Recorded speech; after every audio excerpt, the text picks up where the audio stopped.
오직 예수님, 할렐루야. 예수님의 십자가와 재림, 믿음으로만 구원받습니다. 하나님의 말씀 정보, 예수님의 생명, 성령님의 기, 에너지, 능력이죠. 삼일째 하나님께 찬양과 경배와 영광을 세 세트로 돌립니다. 힌두에서 삼일체 통합신학 대전 250권과 과학신학 45권을 완성하고 21세기 방향을 정했죠. 신학자가 되라, 과학자가 되라, 그리고 설계자가 되라. 성도들은 신학자가 되라, 과학자가 되라, 그리고 전도자가 되라. 에드워드의 신학의 핵심이 교회 안에 신학을 가르치라는 거예요. 일반 성도들이나 어린이나 할 것 없이 다 통합해서 신학을 가르치지 아니하면은 안 된다. 왜 교회가 신학을 가르쳐야 되는가? 책까지 발간까지 했습니다. 자, 이제 계시록 종말론 대통일장, 계시록 종말론으로 모든 분야를 보자. 130번째가 되겠습니다. 대환란 시나리오. 하나님께서 대환란을 쓰셨다. 창세 이래로 없다. 이후에도 없을 것이다. 다니엘서 12장에는 개국 이래로 없다. 계시록에는 7인 7나팔 7대접 헤이번 여자가 도망가는 대환란을 오늘 이 시대에 저는 글쎄요, 이야기 좋게 95%는 다 나타났다. 이제 대환란 직전까지 왔다.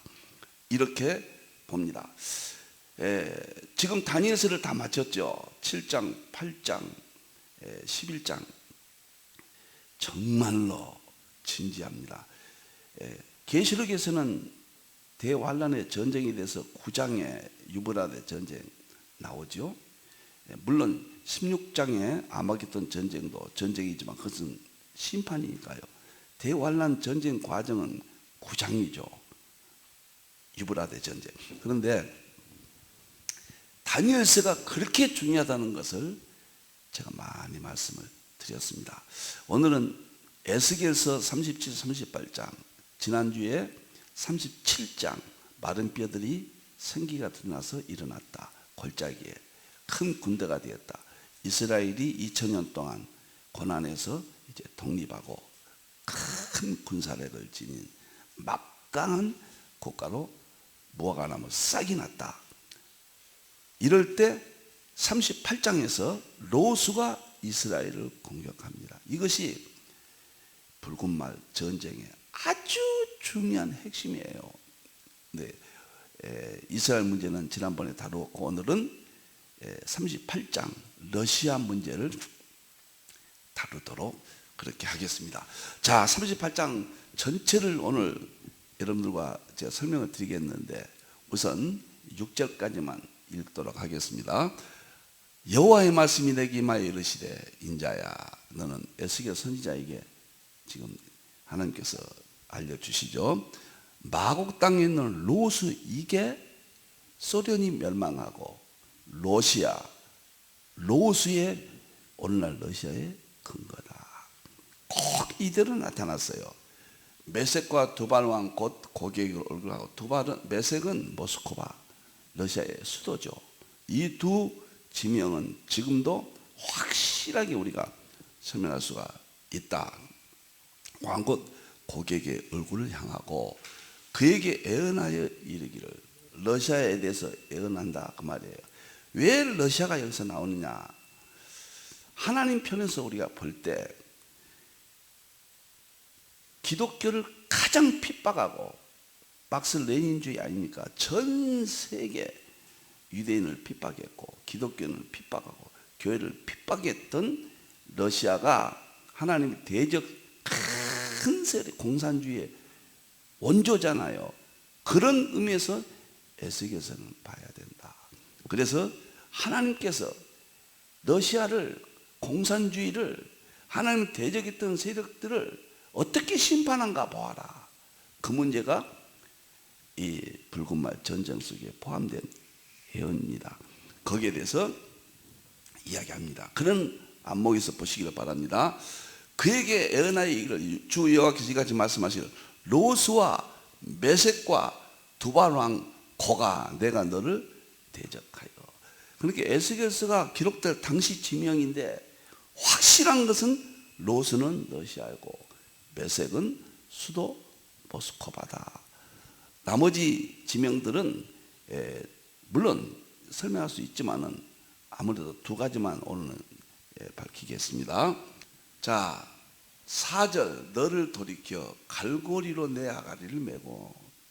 제가 이것은 러시아 세력이 중동의 국가들과 동맹을 맺고 러시아와 친했던 국가들을 지도를 보니까 꼭 갈고리 모양 같아요. 그래서 이것도 그렇게 보아야 되지 않겠는가, 연구할 때 그렇게 생각을 했습니다. 하나님 편에서 하나님을 대적하고 세계 교회를 무너뜨리고 공산주의 사상으로 반기독교 그 세력들을 하나님 편에서는 아가리라고 그랬잖아요. 강력한 징계가 여기서 보입니다. 너와 말과 기병과 곧 내 온 군대들을 끌어내어. 러시아가 이스라엘 공격합니다. 그런데 그것까지도 하나님이 끌어내었다고 하셨어요. 하나님 하신 일이에요. 계시록 6장에 흰말이 나타나는, 적그리스도 나타나는 것도 예수님이 나타나게 하셨다고 그랬어요. 이를 예수님이 떼서 나타나게 합니다. 붉은 말 전쟁을 일으킨 것도 예수님께서 허락하시고 예수님께서 주도하신단 말이에요. 대환란은 두 가지 의미가 있습니다. 하나는 하나님이 대적하는 세력들을 심판하는 의미가 있고, 두 번째는 교회가 환란을 통해서 깨어나게 하는 의미가 있습니다. 그래서 오늘은 이 2500년 전, 2700년인가요? 그 긴 세월 동안 풀어지지 아니했던 이 본문이 21세기에 와서 정확히 밝혀졌습니다. 충격적이고 정말 놀랍습니다. 주석들은 21세기 나타난 징조를 연구한 것이 아니었기 때문에 과거로 해석한다거나 영적으로 해석한다거나 그렇게 되어 있다는 걸 참고로 하시면 되겠습니다. 하나님께서 러시아 세력들을 끌어내서 큰 방패와 작은 방패를 가지고 칼을 잡은 큰 무리들, 그들과 함께한 방패와 투구를 갖춘 바사가 이란입니다. 구수가 이티오피아고 붓은 리비아입니다. 함께 끌어내리라. 이 바사 이란과 구수 이티오피아와 붓 리비아가 과거는 미국 세력이었는데 이 뜻을 이루기 위해서 지금은 러시아의 세력입니다. 이것까지도 정말 놀라운 애언입니다. 붉은 말, 대환란 하나님의 시나리오입니다. 자, 이제 고멜과 그 모든 때와 북쪽 끝에 도갈마 족속과 그 모든 때 곧 많은 백성의 무리를 너와 함께 끌어내라. 이것은 러시아 세력, 이렇게 크게 보시기를 바랍니다. 자, 보겠습니다. 이제 오늘은 이스라엘 독립됐다. 마른 뼈들이 생기가 드러나서 큰 군대가 됐다. 이스라엘이 준비가 되어야 러시아가 공격하죠. 이제 러시아가 어떻게 공격하는가? 38장의 내용입니다. 놀랍다니까요. 그러니까 대부분의 주석들은 지금 러시아로 연결이 안 돼 있어요. 러시아라고 말은 하지만은 자세한 내용을 연결을 시키지, 그때는 확실하지 않기 때문에 그러지. 지금은 확실합니다. 이제 보세요. 여기서 로스는 러시아, 메섹은 모스크바. 여호와의 말씀이 이르시되 인자 너는 마구 땅에 있는 로스와 메섹 왕들을 향하여 예언한다. 그런데 제이미슨이라든가 파우세 브라운 이런 분들도 저와 똑같이 구소련 붕괴 후 러시아의 등장은 확실한 답이 된다, 이렇게 해석을 했어요. 그러니까 오늘 로스는 러시아다, 확실하다. 아, 참 놀랍고 놀랍습니다. 이제 두 번째부터는 보세요. 러시아가 완전한 갑옷, 막강한 무기를 가지고 이스라엘을 공격한다. 그 말이에요. 너를 돌이켜 갈고리로 내 아가를 깨고 너와 말과 기반 곧 내 온 군대를 끌어내야 돼. 완전한 갑옷을 입고 큰 방패, 작은 방패, 칼을, 이것은 무기들이죠. 큰 무리들은 러시아 세력들과 함께 이스라엘을 공격한다. 지금 보세요. 러시아가 이스라엘 국경을 맡고 있는 시리아 땅에다가 제2의 러시아의 군사력을 집중시켜 놨습니다. 지금 이스라엘과 러시아가 전쟁의 핵심이에요. 그래서 가장 큰 핵심은 적그리스도죠. 교황 적그리스도가 전쟁을 통해서 자기가 하나님이라고 한다. 이스라엘 성전에 앉아 하나님이라고 한다. 그 다음에 러시아가, 적그리스도가 주인공이라면 러시아는 그 다음에 조연급의 아주 A급입니다. 지금 완전히 오늘 이 본문 그대로 4절 그대로 시리아 땅에다가 이스라엘을 공격하려고 모든 준비를 다 했다. 그리고 중동의 대부분의 세력들이 다 러시아 세력들이에요. 중동은 사우디나 이렇게 몇 국가가 미국의 세력이지만은 이란을 중심으로 한 강력한 러시아와 동맹을 맺고 준비를 하고 있다. 이렇게 똑같잖아요. 이스라엘 군사력 보면 육군이 정규군이 90만, 예비군이 200만, 2020년 기준입니다. 핵무기는 세계에서 1위입니다. 미국보다 핵이 훨씬 많아요. 로켓 기술은 세계 최강이죠. 이 로켓 기술을 북한 김정은 정권에게 기술을 전수해서 미사일을 김정은이가 쏘아서 성공했다. 이건 알려진 이야기잖아요. 너무너무 놀라요. 모든 성경은 그 시대에 답이 돼야 돼요. 기록된 당시부터 주님 오실 때까지 점점 계시의 점진성 뚜렷하게 이렇게 밝혀집니다. 전투기는 1511대, 공격 헬기는 514대, 탱크는 1240대, 장갑차 3만 122대, 야포 7571대, 막강한 군사를 갖고 있습니다. 경제는 중국이 러시아보다 앞서지만은 군사력은 미국 다음에 1위 미국, 2위 러시아. 그런데 에스겔 38장이 정확하게 이 시대를 예언하고 있다. 놀랍고 놀랍습니다. 세 번째, 전쟁 관련 러시아 의미인데 다니엘서 7장 4절에 보면요, 다니엘서는 네 짐승 나오는데 첫째 짐승이 사자 같고 그건 러시아라고 그랬죠.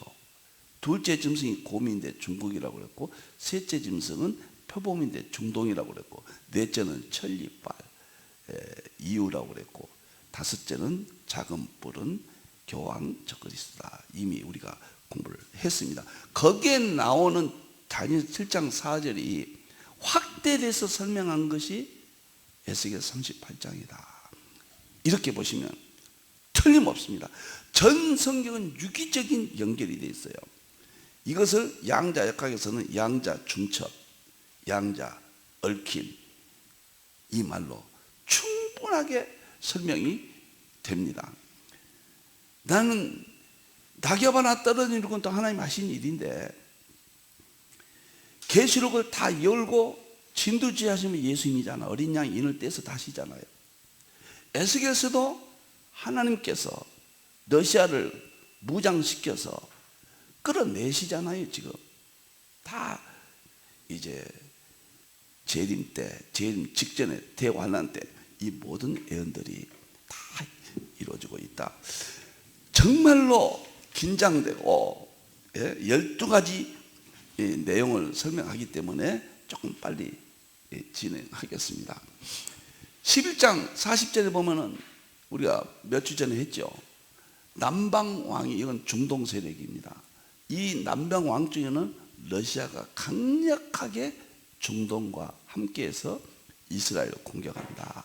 저는 뭐 이렇게 저는 확실하게 개인적으로는 이렇게 해석을 합니다. 다니엘서 8장 3절에 보면 순양이 있고 그 다음에 순염소가 있고 그 다음에 알렉산더 대왕 한 큰 뿔이 나타나고 네 나라로 또 나눠지잖아요.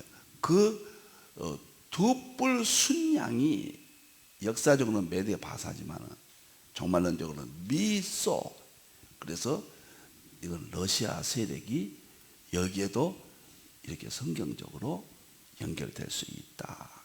이렇게 초연결해야 돼요. 모든 성경 하나로 봐야 돼요. 놀랍고 놀랍잖아요, 여러분들. 네 번째, 러시아의 동맹국이 정말로 이건 충격적입니다. 그들과 함께한 방패와 투구르 같은 군사적인 동맹이죠. 바사와 구스와 북과 고멜과 그 모든 때와 북쪽 끝에 도갈마 족속과 모든 때고 많은 백성의 물을 다 너희가 끓여. 여기서 바사와 구스와 풋은 너무도 뚜렷하고 여기는 러시아 세력이다, 이렇게 보면 되겠습니다. 바사가요, 참 보세요, 너무 놀랍죠. 1979년도까지는 팔레비 왕, 우리가 잘 알죠. 얼마나 그 미국과 동맹관계를 맺고 서방 세력이었거든요. 그런데 호메이니 왕이 해교 성직자들이 이제 팔레비 왕조를 몰아내고 미국과 동맹관계였는데 당시는 소련이니까요, 소련과 동맹을 맺었습니다.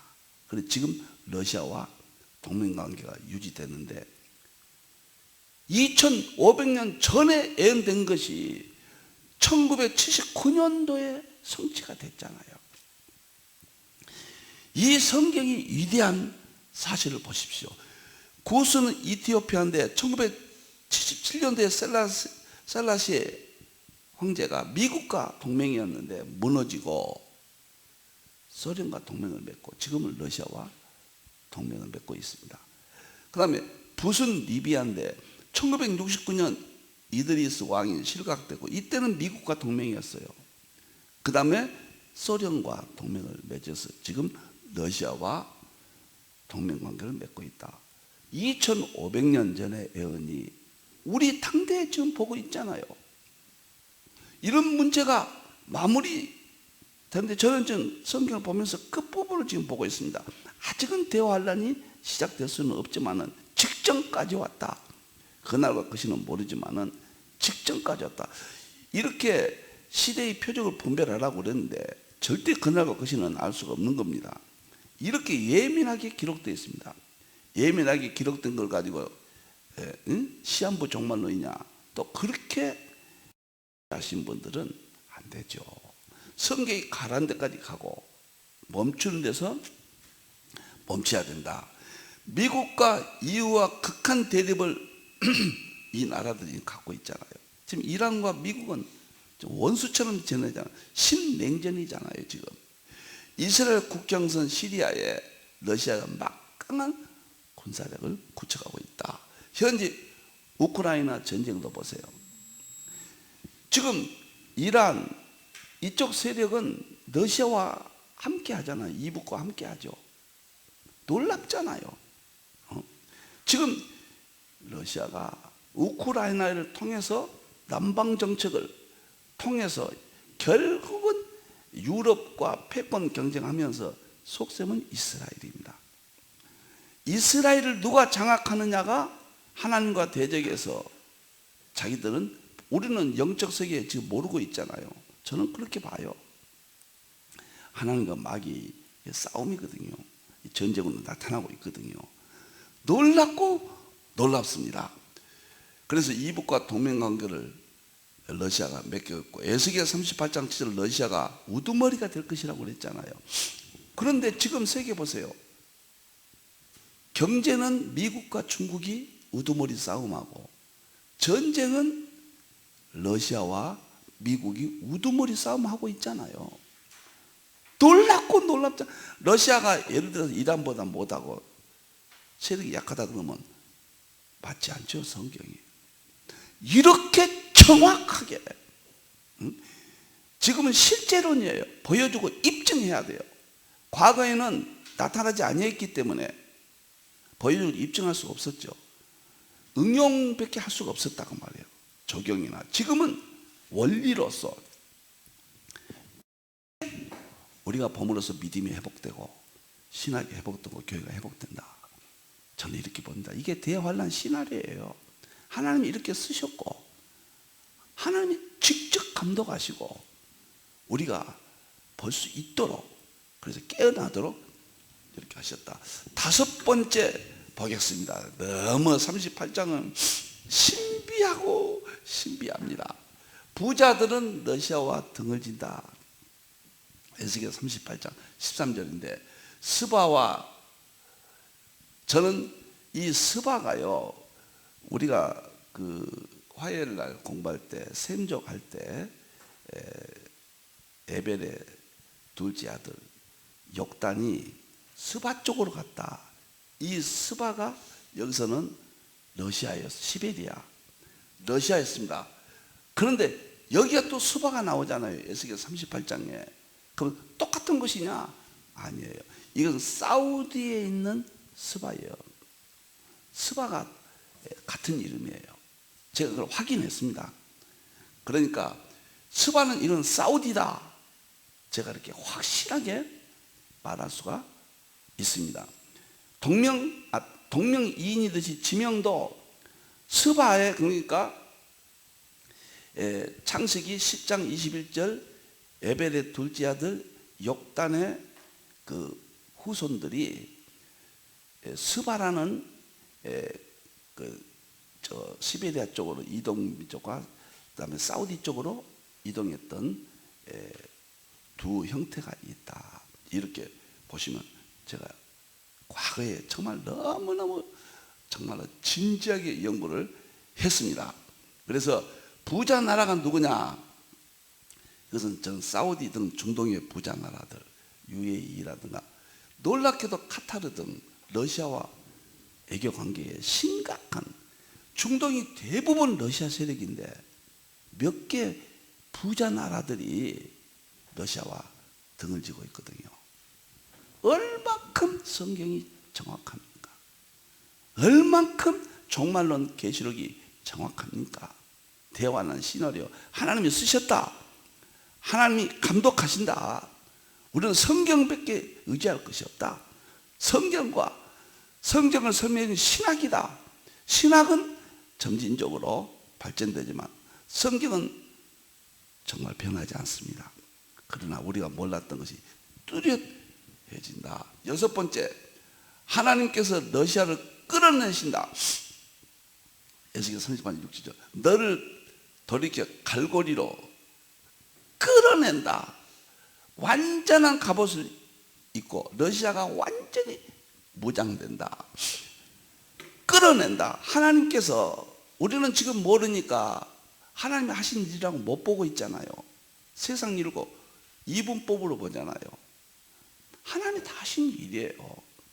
저는요, 하나님 끌어내신데 가만히 보면 러시아의 푸틴이 지금 25년 통치하고 내년 3월 달에 또 대통령 선거 때 또 나온다고 그러잖아요. 지금 71세예요. 왜 갑자기 이런 인물들이 나타나냐 말이에요. 강력한 인물들이 대환란 준비 시대로 연결시켜 봅니다. 앞으로도 10년은 더 통치한다, 이렇게 보도가 되더구만요. 푸틴이 과거에 러시아의 그 누굽니까요? 레닌 이후의 황제들보다 가장 장수한 지금 통치자라고 그러거든요. 그 다음에 중국 보십시오. 세상에 모택동 이후에 주석이 지금 2기가 헌법으로 되어 있거든요. 근데 느닷없이 시진핑이 나타나서 또 헌법을 고쳤잖아요. 가장 막강한 3기로 들어가면서 영구 지금 그 권력을 잡기 위해서 지금 진행되고 있잖아요. 이북도 김정은이라는 또 막강한 젊은 지금 통치자가 나타나서 과거는 이렇게까지 전쟁 호언장담 안 했거든요. 지금 금방 일어날 것처럼 핵을 완성시키잖아요. 사우디도 보세요. 빈 살만이라는 왕자가 나타나서 강력한 네옴시티 경제력을 가지고 군사력을 발전시키면서 네옴시티는 아주 부자 나라의 그 세를 과시하고 러시아와 반대를 또 형성하고 있잖아요. 이스라엘도 보세요. 네탄야후가요, 세상에 지금 5번째 총리합니다. 그분이 초강경파거든요. 이분이 나타나서 지금 하마스와 전쟁할 때도 정말 저 보십시오. 저는 이게 가만히 보면서 미국도 트럼프라는 독특한 대통령이 나타났고, 트럼프의 영향이 자국주의, 이런 시대 종말론적인 이런 특징을 이렇게 보시라고요. 이유도 보세요. 이유도 세력이 약해지잖아요. 저건 좋은 현상입니다. 약해지니까 미국과 하나 될 수밖에 없고, 이스라엘 보세요. 지금 막강한 큰 군대가 됐잖아요. 저는 국제 정세를 보면서 지금 세계 지배자들을 보면 틀림없다, 이렇게 진단이 되어집니다. 너무너무 신기하고 너무너무 정말 신기합니다. 그래 저는 하나님께서 지금 끌어내신다. 절대 두려워할 것 없어요. 7번째, 이스라엘 공격하면 하나님께서 노염을 나타내신다. 거기 이스라엘 땅을 치러 오면은 내 노염이 내 얼굴에 나타나리라. 주야의 말씀이라. 이스라엘은 그러니까 통합적으로 융합적으로 봐야 돼요. 이스라엘은 예수님 십자가의 죽임으로 형벌을 받았고 2000년은 고통을 받았고, 그러나 이스라엘 민족이 마지막에는 돌아온다. 그렇게 하기 위해서 독립을 시켰고, 주위에 또 그 하나님을 대적하는 악한 세력들을 이렇게 하나님께서 섭리 가운데 다 인도하시잖아요. 그런데 이스라엘은 절대로 마지막 때 형벌은 하나님께 매는 받지만 세상 나라에게서는 마지막 때는 망하지 않습니다. 보세요. 하나님께서 노염을 보신다. 이스라엘이 1차, 2차, 3차에서 다 승리했잖아요. 하마스도 지금도 상대가 안 되잖아요. 어떻게 1000만도 안 되는 이스라엘 하나의 국가를 레바논, 북쪽 시리아, 이라크, 그 막강한 이라크, 그 다음에 이집트, 사우디, 할 것 없이 막강한 세력들, 러시아까지 해도 하나를 지금 못 이기잖아요. 지금 이것이 하나님의 계획이고, 이게 구속사의 여러 측면적인 핵심이에요.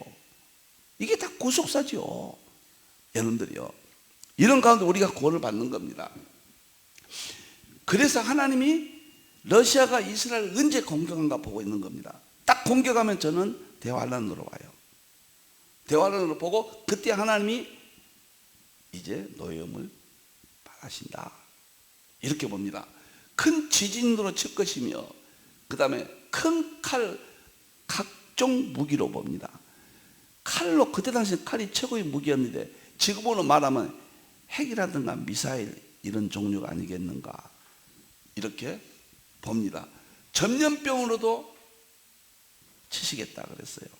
그리고 불과 유황은 저는 핵으로 봅니다.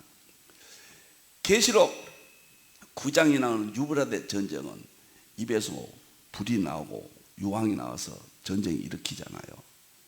그게 뭐겠으면 핵이죠. 물론 화력이라고 그러잖아요. 무기들을. 화력은 대포라든가 이런 것들을 말하지만은 가장 큰 칼이라고 했기 때문에, 큰 칼, 그냥 칼이면 일반 무기죠. 큰 칼은 최고잖아요. 이건 핵까지 봐야 된다. 핵전쟁이 일어난다. 근데 이스라엘 망해버리잖아요. 핵을 쓰지 않으면 3분의 1이 죽습니다. 계시록 9장의 유브라데 전쟁에 참여국의 3분의 1이 죽잖아요. 3분의 1.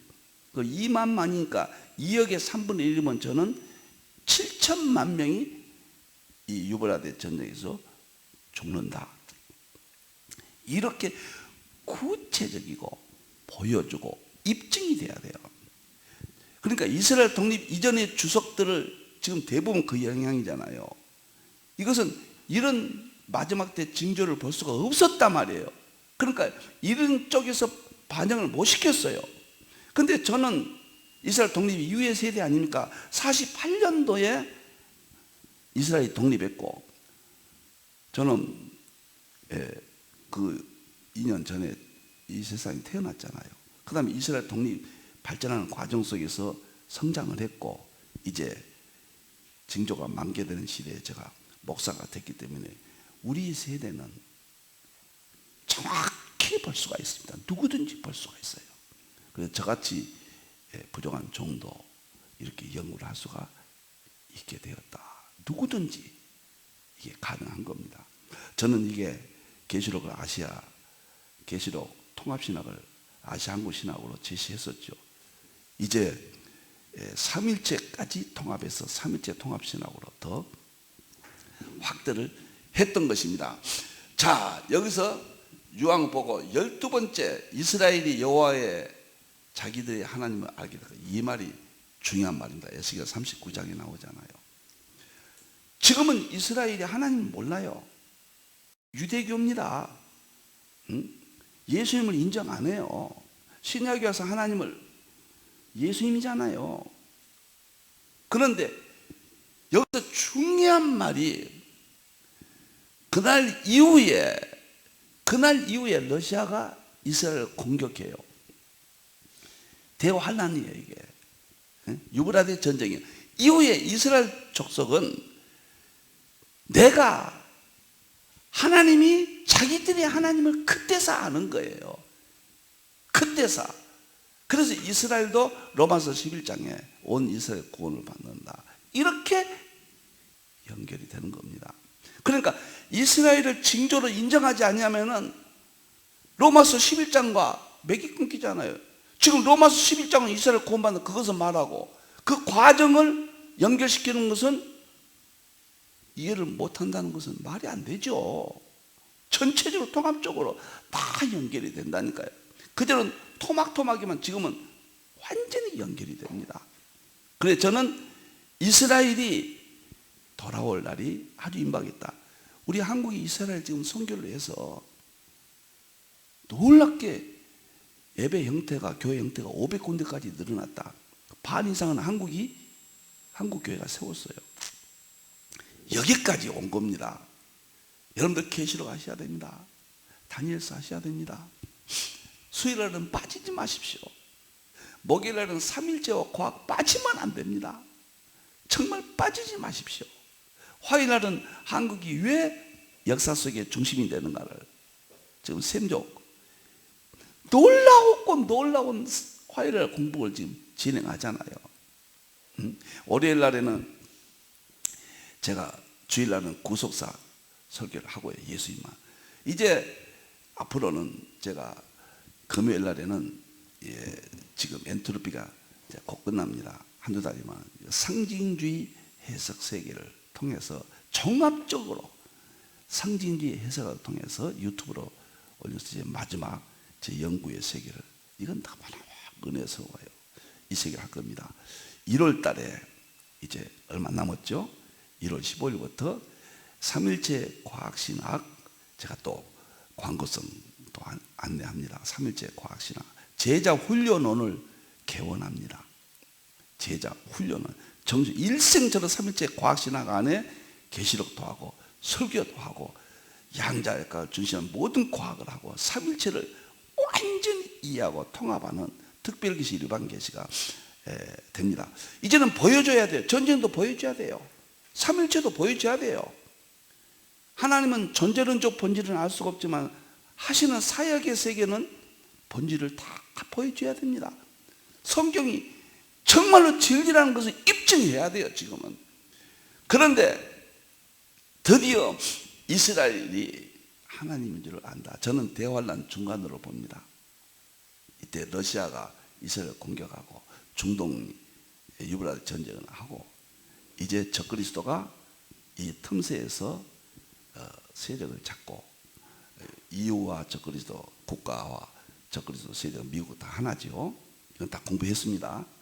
자꾸 러시아가 망하고 중국도 망하고 중동도 망합니다. 그때 이스라엘이 하나님인 줄 안다. 돌아온다. 놀라운 사실은 로마서 11장 26절 27절에 그리하여 연결되는 거예요. 온 이스라엘이 구원을 받으리라. 이때입니다. 저는 기록된 바 구원자가 시온에서 오사 야곱에게서 경건하지 않는 것을 돌이키시겠고, 이스라엘이 얼마나 동성연애도 세계 최고로 타락했습니다. 그 다음에 그 땅에는 해교 오마루 사원까지 있어가지고 그 성지가 더러운 땅이 되어버렸잖아요. 하나님이 다 돌이키시고 이제는 내가 그들의 죄를 없이 할 때 용서해 줍니다. 십자가에서 예수님을 죽였던 그런 이스라엘을 끝까지 전쟁이 있게 하시고 죄를 용서해 준단 말이에요. 그들에게 이루어질 내 언약이 이것이라.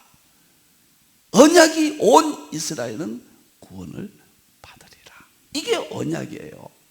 하나님의 백성들은 매는 때리지만 죄에 대해서 호되게 때리십니다. 2000년 동안 매 맞았어요. 그러나 돌이켜서 구원의 방해를 쓴다. 하나님을 배도하는 세력은 용서하지 않습니다.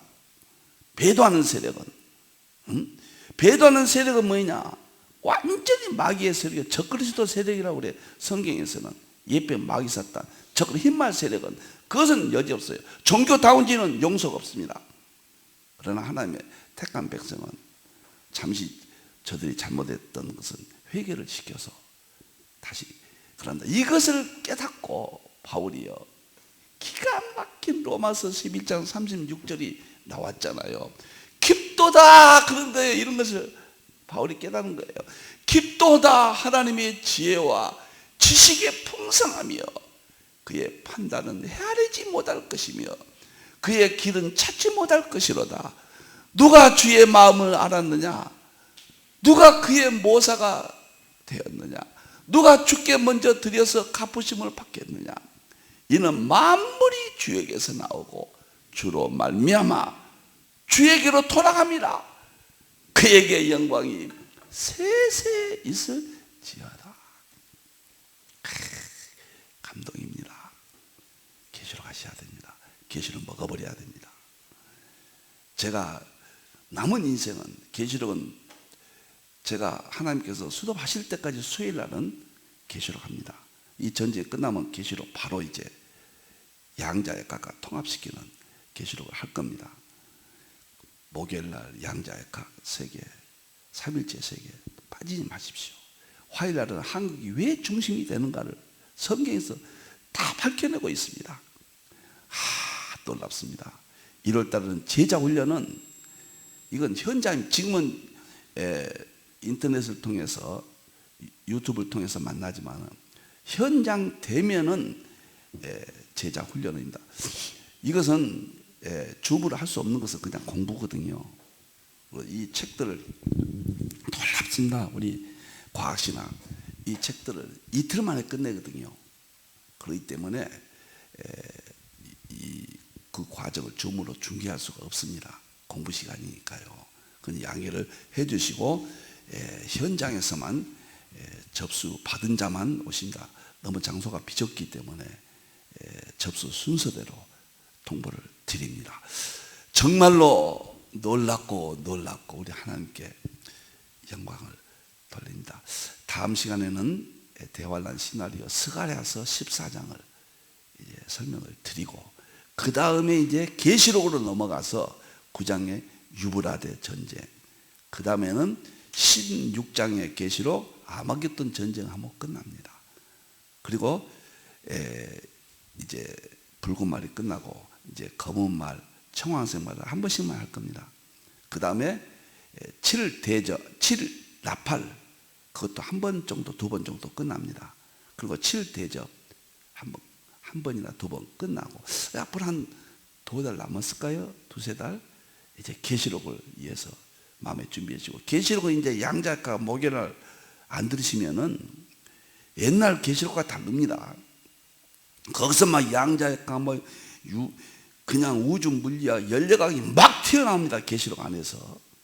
그래서 1월 달부터 3일째 과학신학 제자 훈련은 문을 열고 이제 일평생 저는 제자 훈련은 이것만 운영하고 유튜브와 제자 훈련은 이렇게 제 일생의 그 방향을 잡았습니다. 하나님께 영광 돌리고 깊도다 깊도다 바울이 감동하는 우리 하나님 이스라엘 문제 오늘도 에스겔을 통해서 많은 은혜가 있으시기를 바랍니다. 기도하겠습니다. 하나님 감사합니다. 깊고도 오묘합니다. 2500년 전에 에스겔 선자에 통해서 예언하신 말씀이 우리가 사는 시대, 내가 사는 시대에 다 나타났습니다. 대환란 하나님의 시나리오, 붉은 말을 볼 수 있게 되었습니다. 하나님 영광 받으시옵고 신학과 교회가 이제 앞으로 깨어날 줄로 압니다. 대환란이 임박한 이 시대에 오직 성경을 사랑하고 성경을 높이는 계시록을 먹어버리는 저희들 되게 주시옵소서. 다시 오실 예수님의 이름으로 기도하옵나이다. 아멘.